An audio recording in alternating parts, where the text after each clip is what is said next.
take the time if you knew it. We could lead a better life if we choose it.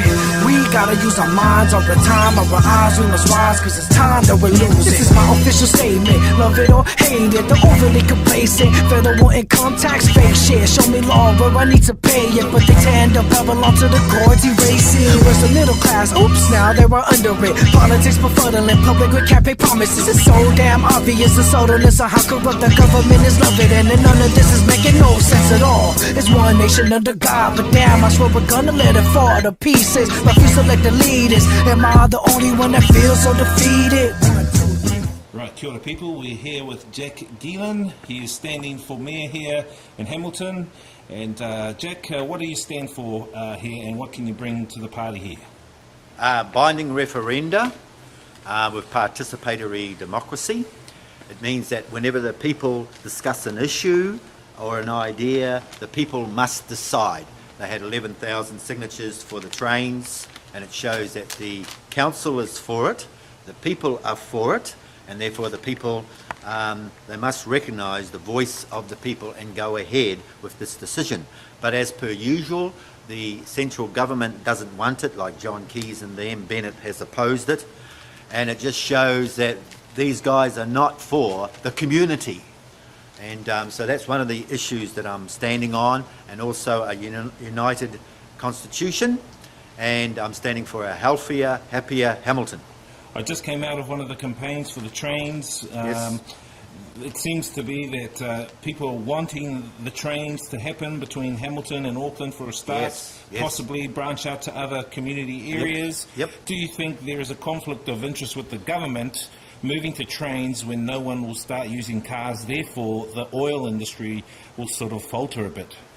Yeah, well, there is a vested interest in the petroleum-based oil and in cars and the infrastructure. The same old story, not interested in the communities, in the social structure, and linking us all together. Let's be honest, in the 1980s they brought privatisation, they shut down the towns.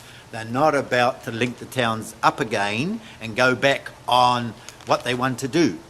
They're not for the communities. They're not for the trains, which is going to unite all these different places, Wharawhara, Huntly, like all the way up to Auckland. It could be used for tourism. You could have a tour guide on the train, a wonderful way of linking people back to their community. Now, I came out of the meeting, I never got to ask my question, but my question was basically, will Hamilton City Council look at moving to maglev train technology, Yes. which is trains on magnetics, run off magnetics. It's environmentally free, it's Brilliant. cheap, it'll take from Hamilton to Auckland 10 minutes or less. Yep. And possibly, if Hamilton starts it, it could be the hub Yep. of this technology within New Zealand to Yeah. make it a formidable Yeah. city centre here in New Yeah. Zealand. Yeah. What do you think about that, Jack? I think it's a futuristic paradigm, and like he said, that you need to take the first step, and the first step is to endorsing these trains, having a test case, like they've said they've already got one, which they're able to start running. And I think that we're looking down into the future to when maglev trains running on magnetic cushions, what you're talking about, will come in. And it's exciting to think that they're beginning with the trains. It's a start. It's a start to the resource-based economy. It's a start to this advanced technology. So it was wonderful being here, listening to all the candidates, and I had to speak up and say, look, do I get a chance to share? Otherwise, they wouldn't have given me the opportunity. Jack Gielen, community worker and past councillor. I represent the Ngā Rangatira Indigenous Council and the New Zealand Suicide Prevention Trust. I think identity is very relevant to the suicide rate, and also going back when they privatised everything, the little towns and what have you in New Zealand, it took the heart out of our community, and I think the trains are one way of putting it back. I also stand for encouraging participatory democracy of binding local referenda, so therefore if the people have decided and they've all signed the petition, the government must go ahead and do what the people want. So I remember as a child I was brought up with trains, and in 1965 I always remember when they changed from locomotives to diesel, and I thought, well, something was not quite right. But I think something of the heart, there's something romantic about trains. And I think that this is a community issue. And it's going to link all the different places from here up to Auckland, and hopefully we'll be able to link it because there's so much history going all the way down to Wellington to Taramanui. But I think I am in full support of the trains, and I hope the council goes ahead with it. And I hope that the government, for their own good, will support this very important issue. But I think this is like a democratic assembly tonight, that all of the candidates did speak, that the people were there, they were represented. So I'm really pleased. It's a beginning. And I heard from the comments inside there, especially the question and answers, a lot of people were a bit annoyed that the government are withholding back this process, you know, that we should have had this in place quite a long time ago. And so, you know, we need to look beyond the government. And the question that kept on popping up in there was, do we have the money? How much will it cost? And for me personally, I think we need to look beyond that question to the ultimate question, which is do we have the resources? Do we have the resources? That should be the ultimate question. And it was obvious tonight that $25 a head is not much to pay. And then we saw that the councils, Environmental Waikato, the council here and the district council were willing to fund it. So the question, it's a money issue and it's a willingness to fund the issue, but it's obvious that the government is not pro the railway. And I mean, it's the end of national. I mean, you heard some Labour supporters in there, Moroni actually saying that they're right behind this issue. Even the Speaker was a Labour candidate, and we could be heading back to a Labour Party.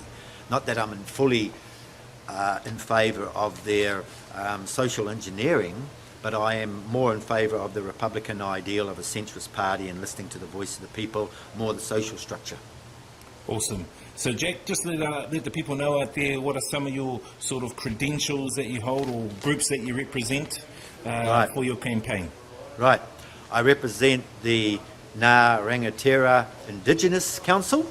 I also represent the New Zealand Suicide Prevention Trust, the Fathers Coalition, and also the Republican spokesperson for mental health and suicide prevention. So I do represent a number of groups, and I get a support. A lot of them are marginalised groups, but we're starting to consolidate and we're starting to present a united front.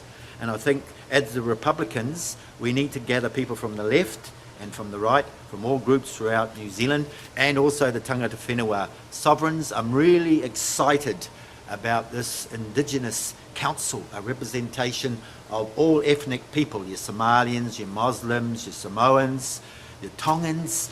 Now, isn't it exciting that we can begin our own movement? Our own train is beginning to come together, and we'll be able to represent the whakaputanga, enshrining a treaty into a constitution, and we'll begin to move together as one people to transform our society and to challenge the ruling elitists. And there is a movement underway right now as we speak, and we need to contact those groups, those people who are interested in becoming members of CAPS, Coalition for Public Safety, members of the Zeitgeist movement, members of the mainstream Republican movement. And ultimately members of humanity. Members of humanity, yeah, creating safer communities. Wonderful. Well, Jack, you're doing a beautiful job, and I think you're the only candidate that's actually coalition with other Indigenous groups out there. Beautiful. So you're a really, worldwide group. You're really thinking ahead. You're really thinking about everyone, not just the segregation or limitation in your campaign. Exactly. You're thinking about everybody. So I think that's going to be a big jump for you in numbers and support, and you definitely have my support there, Jack. Thank you very much. Thank you very much. God bless you. Thank you.